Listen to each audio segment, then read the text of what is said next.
What makes the West so different, the English-speaking countries, is that their populations are all dying. And here's the most frightening thing that I find, because, it's one thing to be in your town and make a mess.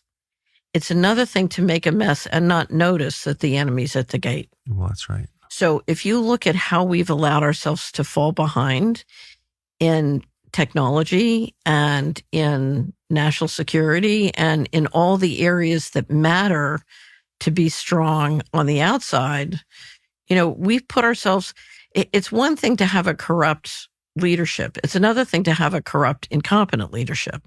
And what I would say is our leadership has not done, if you disrespect the hoi polloi and you say, okay, I want to be the elite and have total control, well, then you need to be competent at your job, right? And they're not. What makes the West so different, the English-speaking countries, is that their populations are all dying.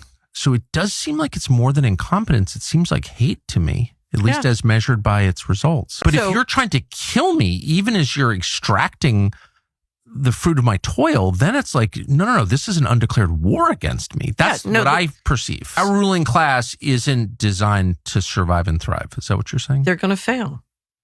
I'm sure they're going to fail. Now, I don't underestimate the damage they can do before they fail.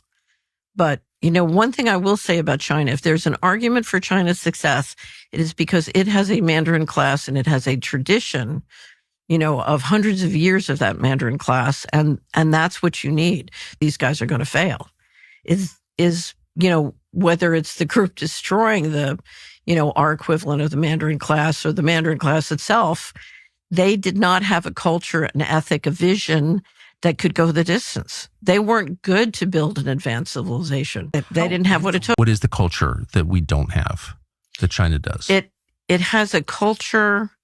It has a commitment to the long term. Yeah. So it has a long-term arc, and it has the discipline to achieve that by making each individual sovereign with integrity, but disciplined to the vision and the order.